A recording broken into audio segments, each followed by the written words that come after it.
है एवरीवन, आप सुन रहे हैं कहानी बिलेनियर्स हार्ड हस्बैंड मेरे यानी कि दिव्या सिंह चाहत के साथ।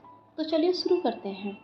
लेकिन अगर आप मेरे इस चैनल पर पहली बार आए हो या फिर मेरी इस कहानी को पहली बार सुन रहे हो तो फिर आप इसके बाकी के भाग मेरी प्लेलिस्ट में जाकर सुन सकते हैं, जिसका लिंक आपको डिस्क्रिप्शन बॉक्स में मिल जाएगा। और हाँ, आपको मेरी ये स्टोरी पसंद आ रही हो तो प्लीज़ लाइक, कमेंट और मेरे चैनल को सब्सक्राइब जरूर कीजिएगा। तो बढ़ते हैं कहानी के अगले भाग की तरफ। भाग 18। वर्तमान समय में। कुछ नहीं भूला हूँ मैं शायद। इनफैक्ट हमारे इस शादी से जुड़े वो सारे टर्म्स एंड कंडीशंस मुझे भी काफ़ी अच्छे से याद हैं।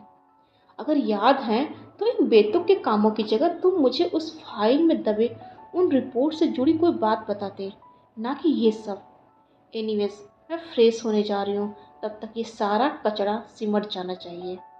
इतना कहते इतना कहते हुए आयत अब तक अपनी जगह से खड़े होते वॉशरूम की तरफ बढ़ गई थी।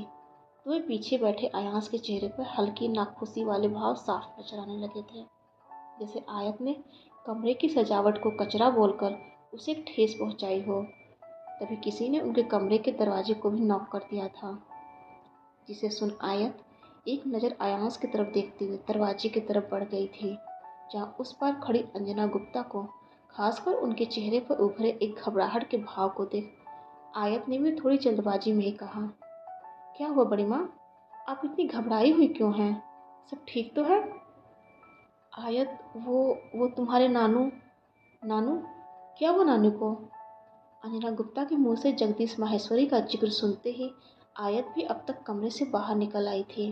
लेकिन अंजना गुप्ता अभी आगे कुछ कह पाती उससे पहले ही आयत वहां से काफ़ी जल्दबाजी में आगे भी बढ़ गई थी, जिसे देख अंजना भी उसके पीछे ही जाना चाहा था।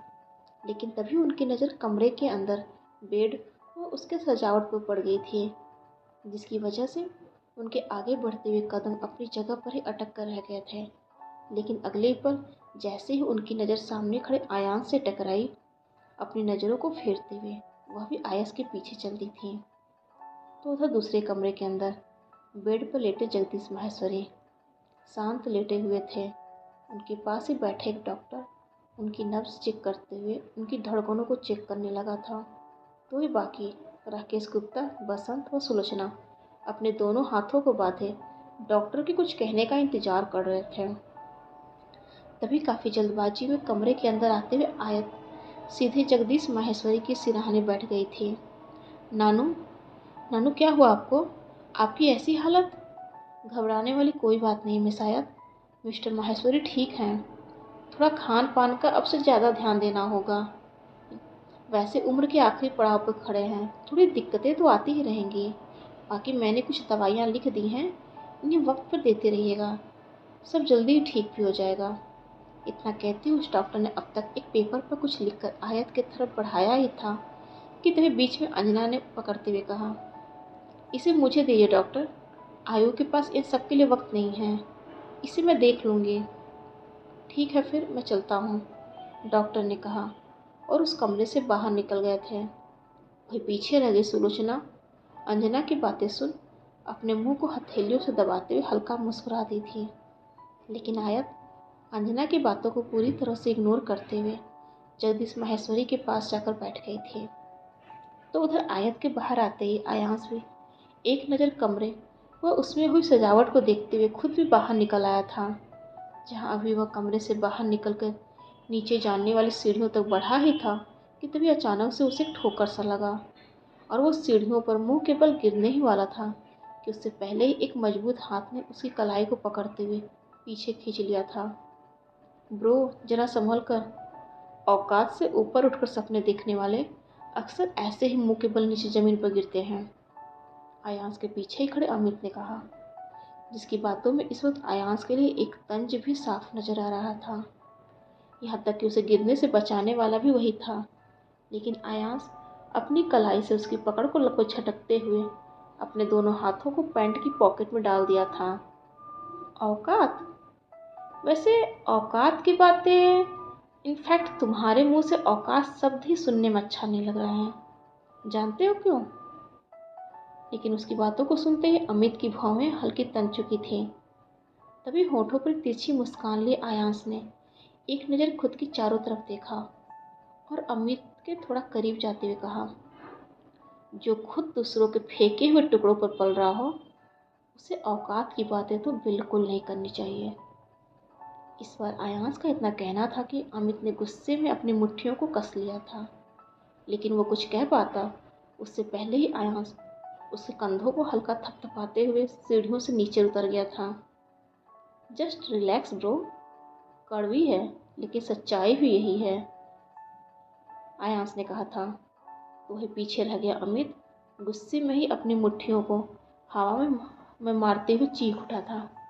आह, लगता है इस साले की अकड़ जल्दी ठिकाने लगानी पड़ेगी। ऐसा भूल कर भी मत सोचना। तभी उसके पीछे ही खड़े अंकुश ने कहा, जिसे देख अमित अब तक थोड़ा चिढ़ सा गया था। और इसका कारण क्या मैं जान सकता हूँ? जिसके जवाब में अंकुश ने कहा, अभी थोड़ी देर पहले ही उस आयत की बच्ची ने घर वालों को चेतावनी दी है कि अगर कोई भी उसके हस्बैंड के अगेंस्ट जाने की कोशिश करेगा तो उसे इस घर से बाहर निकाल देगी। व्हाट? लेकिन अंकुश की बातों को सुनते हुए अमित ने था चौंक गया था। इसके जवाब में अंकुश ने आगे कहा, हाँ, यहाँ तक कि उसने अपने नानू की भी एक नहीं सुनी। इसलिए मैं बस तुम्हें इतना समझाने की कोशिश कर रहा हूँ कि इसके खिलाफ जो भी करना थोड़ा सोच समझ के करना। मेरा मतलब कि कुछ ऐसा जिससे तुम्हारा काम भी हो जाए और इल्ज़ाम भी तुम्हारे सर पर ना आए, अंकुश ने आगे कहा था। जिसे सुन अमित भी अब तक किसी सोच में नजर आने लगा था। तो उधर कमरे के भीतर जगदीश माहेश्वरी को पहले से ठीक देख घर के बाकी लोग भी अपने कमरे की तरफ बढ़ गए थे। जिसे देख अंजना भी आयत के कंधों को हल्का दबाते हुए कहा, आयु बेटा, अब आप भी बाबूजी को आराम करने दीजिए। आज आप भी काफ़ी थकी हुई सी लग रही हैं, इसलिए जाइए कमरे में आराम कीजिए। अंजना की इन बातों को सुन आयत ने एक नज़र जगदीश माहेश्वरी की तरफ देखा, जिनकी आंखें इस वक्त बंद थी। तो आयत भी अपनी जगह से खड़ी होती वापस से वहाँ से चली गई थी, जिसके पीछे इस वक्त अंजना गुप्ता भी थी। लेकिन इस बात से अनजान कि इस वक्त आयांश न जाने क्यों उन्हें देखते ही खुद को एक पिलर के पीछे छिपा लिया था, तब तक जब तक वो दोनों उसकी आंखों से ओझल नहीं हो गई थी। और उसके बाद एक नज़र जगदीश माहेश्वरी के कमरे की तरफ देखते हुए वह माहेश्वरी विला से बाहर निकल गया था, जहाँ विला से लगभग 500 मीटर की दूरी पर खड़ा संजीव थोड़ा परेशान नजर आ रहा था। लेकिन सामने से आते आयांश को देखते उसके चेहरे पर एक राहत साफ नजर आने लगी थी। सर, एक अच्छी खबर है। उस रात जिस लॉरी से आपकी कार का एक्सीडेंट हुआ था, उस लॉरी के साथ साथ उन दोनों ड्राइवर का भी पता चल चुका है। फिर चेहरे पर 12 क्यों बचे संजीव? हमेशा की तरह आज भी अपने दोनों हाथ पॉकेट में डालते हुए आयांश ने कहा था, जिसके साथ ही उसके चेहरे पर भी एक सख्ती साफ नजर आ रही थी।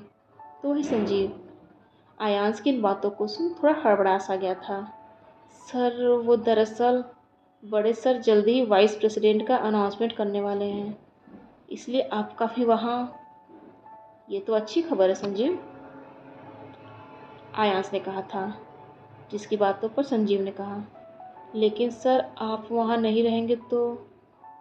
इस लेकिन वेकिन की जगह अपने वाइस प्रेसिडेंट के स्वागत की तैयारी करो संजीव। सामने खड़ा संजीव कुछ कहता उससे पहले ही आयांश उसकी बातों को बीच में ही काट दिया था। एनीवेज, तुम मुझे उस लॉरी और उसके ड्राइवर की सारी डिटेल्स ला कर दो। इतना कहते हुए आयांश ने सामने खड़े संजीव के कंधे को हल्का थपथपा दिया था, लेकिन वो वहाँ से जा पाता उससे पहले संजीव ने आगे कहा, सर आप अपनी जगह पर वापसी कब कर रहे हैं? इस वक्त वहाँ आपकी ज़्यादा ज़रूरत है। अगर आप संजीव, मेरी ज़रूरत वहाँ नहीं यहाँ है। और उसके साथ मैंने उन दो लोगों से वादा किया है जो मेरे दिल के सबसे ज़्यादा करीब हैं, कि जब तक मैं यहाँ सब ठीक नहीं कर लेता मेरा वापस लौटना नामुमकिन है। इस बार आयांश का इतना कहना था कि सामने खड़ा संजीव काफ़ी ज़्यादा हैरान नजर आने लगा था, लेकिन उससे ज़्यादा उसके चेहरे पर एक बार फिर से घबराहट की लकीरें खींच चुकी थी, जैसे आयांश की वो बातें उसके लिए सिर्फ चिंता पैदा कर रही हो। तो वही आयांश अपनी बातों को कहते हुए वापस माहेश्वरी विला लौट आया था, जहाँ कमरे के अंदर आयत को एक लॉन्ग मैक्सी गाउन में देख उसकी नज़रें उसके ऊपर ही टिक चुकी थीं। आंखों में हल्की चमक, एक मुस्कुराहट थी। तभी उसकी नज़र आयत के गीलों बालों से टपकते पानी के उन बूंदों पर पड़ चुके थे, जो उसके गले से नीचे की तरफ सरकते हुए उसके कंधों पर समा जा रहे थे। शायद उन्हें ऐसा करने से रोकने के लिए आयास काफ़ी जल्दबाजी में उसकी तरफ बढ़ा और उसकी कमर में अपनी बाहों को फंसाते हुए अपने होंठ उन बूंदों पर रख दिया था। लेकिन आयास के होठों ने जैसे ही आयत के कंधों को छुआ था, उसका पूरा शरीर एक झटके में कांप उठा था। लेकिन अगले ही पल आयत ने खुद को संभालते हुए एक बार फिर से आयास के पेट में एक जोरदार पंच जड़ना चाहा था, जहाँ इस बार वह नाकामयाब रही थी, क्योंकि इस बार आयास भी जैसे उसके उस तरह के मूव्स के लिए पहले से ही तैयार था। इस वजह से उसके पंच को अपनी मुट्ठियों में जकड़ते हुए एक बार फिर से उसे खुद के करीब खींच लिया था। स्वीटहार्ट, इतनी भी क्या बेरुखी, जो मेरा छूना भी तुम्हें गंवारा नहीं। आयांस, जस्ट लीव मी, वरना इसका अंजाम। तभी तो अंजाम की परवाह करने वालों को का इश्क कभी मुकम्मल नहीं होता और लोग उल्टा किस्मत को कोसने लगते हैं। इस बार आयत को अपने दोनों बाहों के बीच जकड़ते हुए आयांस ने कहा। वही आयत जैसे उसकी पकड़ में बिल्कुल किसी कैद पक्षी की तरह फड़फड़ा कर रह गई थी, लेकिन चेहरे पर एक गुस्सा भी साफ झलक रहा था। तभी उनकी बातों के बीच में ही बेड पर रखा आयत का फ़ोन भी एक वाइब्रेशन के साथ बज उठा था, जिसे देख इस पर आयांस ने हल्की मायूसी के साथ खुद ही उसे आज़ाद कर दिया था। आह, जर्रा जर्रा हमें अलग करने की साजिश कर रहा, फिर क्या खाक हम मिलेंगे। खुद में बड़बड़ाने के साथ उसने अब तक अपने सिर को भी झटक दिया था, तो वही आयत भी एक गुस्से से भरी नज़र के साथ उसे घूरते हुए वहाँ से अपने फ़ोन की तरफ बढ़ गई थी, जहाँ स्क्रीन पर रूही का नाम फ्लैश होता देख उसकी भौहें हल्की सिकुड़ चुकी थी। रूही का कॉल? थोड़ी हैरानी में आयत ने कहा, और अगले ही पल उसने रूही का कॉल रिसीव कर लिया था। लेकिन फ़ोन की दूसरी तरफ मौजूद रूही की बातों को सुनते ही वह काफ़ी बुरी तरह से चौंक भी गई थी। व्हाट?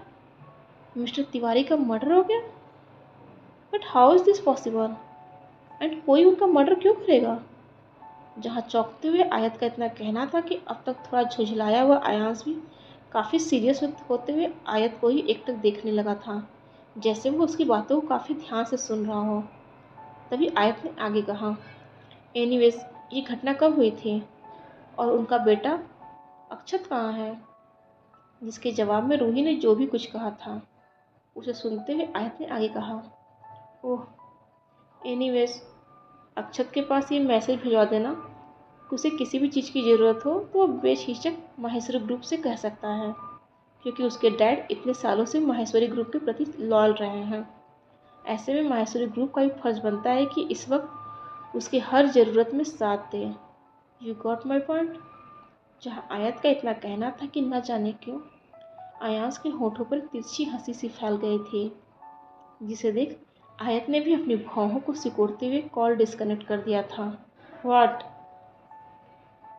आयत ने कहा, जिस पर आयांस ने कहा, नथिंग, बस तुम्हारे उस तिवारी के लॉयल्टी वाली बात को सुनते न जाने क्यों हंसी आ गई। जहाँ आयांस ने कहा था, लेकिन उसकी बातों को सुन अभी भी आयत की भौहें सिकुड़ी हुई थी और वहाँ से आगे बढ़ते हुए वार्डरोब से अपने लिए कपड़े निकालने लगी थी, जिसे देख इस पर आयांस ने कहा, बाय द वे, उस तिवारी का अचानक से मर्डर, ये कैसे पॉसिबल हो सकता है? क्या तुम उन्हें जानते थे? तभी अचानक से पीछे पलटते हुए आयत ने कहा, जिसकी बातों पर आयांस थोड़ा सकपका सा गया था। नहीं, पर्सनली कभी मिला तो नहीं हूँ, लेकिन एक लॉयर होने के नाते उसके बारे में काफ़ी कुछ सुना जरूर था। इस पर आयांस का इतना कहना था कि आयत उसकी बातों को इग्नोर कर वार्डरोब से अपने लिए कपड़े निकालते हुए वॉशरूम के अंदर चली गई, जहाँ उसे अंदर जाते देख आयांस भी तुरंत अपने पॉकेट से अपना फ़ोन निकालते हुए उस पर काफ़ी तेज़ी में कुछ नंबर्स डायल कर दिए। हेलो, मैं बोल रहा हूँ। मुझे कल सुबह तक उस तिवारी के मर्डर मिस्ट्री की पूरी डिटेल चाहिए और ध्यान रहे कुछ भी मिस नहीं होना चाहिए। इतना कहते हुए आयांश तुरंत उस कॉल को डिस्कनेक्ट करते हुए वापस से उस तरफ देखने लगा था जहाँ कुछ देर पहले ही आयत गई थी। लेकिन आयांश के चेहरे पर इस वक्त चिंता की हल्की लकीरें साफ नजर आ रही थी। तभी एक बीप की आवाज़ के साथ उसका फ़ोन बज उठा था, जो एक मैसेज का नोटिफिकेशन था। लेकिन उसे देखते ही उसकी भौहें हल्की तन चुकी थी और उन आंखों में एक हैरानी थी, क्योंकि इस वक्त उसके फ़ोन की स्क्रीन पर मलिक एंड सन्स ग्रुप से रिलेटेड एक खबर थी, जिसमें खबर के ऊपर एक मोटे अक्षरों में लिखा हुआ था कि आसमान की बुलंदियों को छूने वाला मलिक ग्रुप के लुढ़कते शेयर्स की वजह से जल्द ही एक कंपनी दिवालिया घोषित होने वाली है। इसे पढ़ते हुए आयांश के माथे पर चिंता की लकीरें साफ नजर आने लगी थी। यहाँ तक कि जल्दबाजी में ही उसने अब तक अपने फ़ोन में कई पेज ओपन कर लिए थे। लेकिन उसे देखने के बाद हल्के गुस्से और झुंझलाहट में उसने अपने फ़ोन को बेड पर फेंक दिया था। क्या हुआ? Anything serious? तभी अचानक से कानों में इस आवाज़ की गूंजते ही वह थोड़ा चौंक सा गया था। वही सामने नज़र उठाकर देखा तो पाया कि इस वक्त अपने कपड़ों को बदलते हुए आयत इस वक्त एक शक की निगाह से उसे ही घूरती हुई नजर आ रही थी, जिसके जवाब में आयांश ने खुद को तुरंत संभालते हुए कहा, या एवरीथिंग इज़ ऑल राइट। इतना कहते हुए वह पीछे मुड़ते हुए बेड की तरफ जाने लगा था कि तभी पीछे से उसकी कलाई को पकड़ते हुए आयत ने उसे रोक दिया था। आयांश, जब से तुमसे मिली हूँ आज पहली बार तुम्हें इतना परेशान देख रही हूँ। अगर कुछ सीरियस है तो तुम मुझसे शेयर कर सकते हो। एज ए फ्रेंड मैं चाहूँगी कि जिस तरह से मैं तुम्हारे सामने खुली किताब की तरह हूँ, एक्सपेक्ट करती हूँ कि तुम भी मेरे सामने वैसे ही रहो। आयांश, हमारा रिश्ता, ओह रियली, अगर तुम मेरे सामने खुली किताब की तरह हो तो फिर। अचानक से चेहरे पर एक तिरछी मुस्कान लिए आयांश अपनी हथेलियों को आयत की कमर पर रखते हुए आगे कुछ कहना ही चाहा था कि उसके पहले ही आयत लगभग गुस्से में उसके हाथों को झटकते हुए बोली, यू नो व्हाट, कभी कभी तो मुझे लगता है कि मैं तुम्हारे मुंह ही क्यों लगती हूँ, क्योंकि तुम्हें तो सीधी जुबान में कोई बात करने आता ही नहीं है। इतना कहते हुए आयत गुस्से में ही अपने बेड के सिरहाने की तरफ बढ़ गई थी, जहाँ अब तक दोनों के चेहरों के एक्सप्रेशन पूरी तरह से बदल चुके थे। अब तक परेशान आयांश के चेहरे पर तिरछी मुस्कान थी, तो ये आयत के चेहरे पर गुस्से व झुंझलाहट के भाव साफ नजर आने लगे थे। तभी उसे गुस्से को और ज़्यादा बढ़ाते हुए आयांश ने आगे कहा, एक्सक्यूज मी, अब तक तुमने मुझे अपने मुंह से लगाया ही कब है? इतना कहते हुए आयांश की भौहें हल्की तन चुकी थी, लेकिन उसकी बातों को सुन आयत पूरी तरह से चिढ़ी हुई एक तकिए को उठाकर उसके मुंह पर फेंक दिया था। जस्ट गो टू हेल, और गुस्से में ही बेड पर जाकर लेट गई थी। तो वही आयांश, जो शायद उसे अभी इतनी आसानी से छोड़ने वाला नहीं था, अपनी बातों को जारी रखते हुए आगे कहा, फिर तो तुम विधवा हो जाओगी। एक बार बोलने से पहले थोड़ा सोच लिया करो। एक्सक्यूज मी, वापस से अपनी जगह पर बैठते हुए आयत ने कहा था। नथिंग। इतना कहते हुए आयांश भी बेड के दूसरे सिरहाने की तरफ बढ़ गया था, जिसे देख आयत ने कहा, तुम इधर कहाँ आ रहे हो?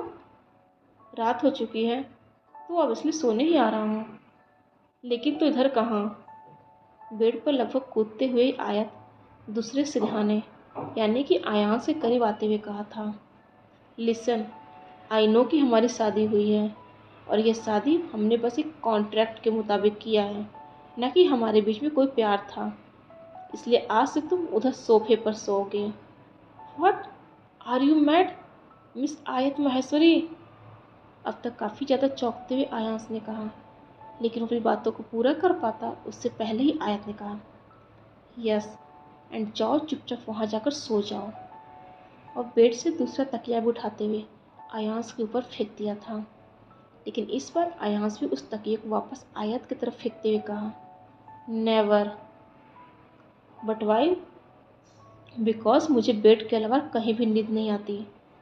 अपने पैंट के दोनों पॉकेट में अपना हाथ डालते हुए आयांश ने कहा, जहाँ उसकी बातों को सुन एक क्षण के लिए आयत की भौहें सिकुड़ चुकी थी, लेकिन अगले ही पल कमरे के भीतर एक ठहाके की आवाज़ गूंज उठी थी। ओह, यू मीन कि मिस्टर अयाज को बेड के अलावा और कहीं भी नींद नहीं आता है? तो क्या आज से पहले तक मिस्टर अयाज हर जगह अपने लिए एक बेड लेकर घूमते थे? How funny. मतलब उस एक्सीडेंट की वजह से पूरी मेमोरी डिलीट हो गई, लेकिन बेड पर सोने वाली आदत को अभी तक नहीं भूले। जहाँ आयत का इतना कहना था कि अब तक अयाज काफ़ी सख्ती में बेड पर पड़े तकिए को उठाया और उतनी ही सख्ती में सामने सोफे के एक किनारे पटकते हुए खुद भी लेट गया था, जिसे देख आयत के चेहरे पर भी अचानक से एक शक्ति लौट आई थी और कुछ क्षण तक आयास को एकटक देखने के बाद वह भी बेड पर लेट गई थी। अगली सुबह, आज की सुबह बाकी दिनों से थोड़ी अलग थी। पिछली रात जगदीश माहेश्वरी की तबीयत खराब होने की वजह से आयत सुबह होते ही उनके कमरे में पहुंच चुकी थी। तो इधर आयास सामने खुले एक लैपटॉप पे चल रही आज की न्यूज़ को देखते हुए काफ़ी टेंशन में नजर आ रहा था, क्योंकि आज पूरे साल का टॉप 1 टेंडर की बीड होने वाली थी, जिसका खास मतलब होता है कि कम लागत में ज़्यादा मुनाफा। और इसे मानते हुए इंडिया के सभी बड़े बड़े बिल्डर्स अपने प्रपोजल के साथ इस बीड का हर साल हिस्सा बनते आ रहे हैं, जिसका हिस्सा मलिक एंड सन्स ग्रुप के मालिक आदित्य मलिक भी थे।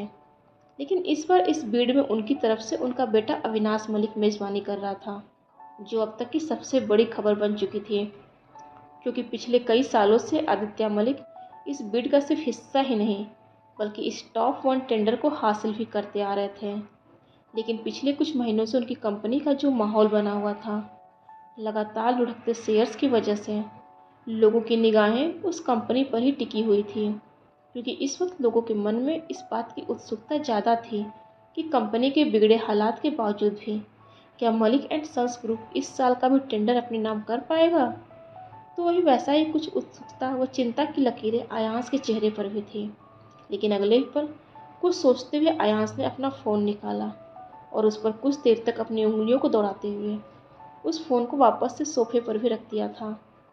सामने खुले लैपटॉप में अभी भी वही न्यूज़ चल रही थी, जिसे कुछ देर तक ऐसे ही देखते हुए आयांस अपनी जगह से खड़ा हुआ और वहाँ से आगे बढ़कर खिड़की के पास जाकर खड़ा हो गया था।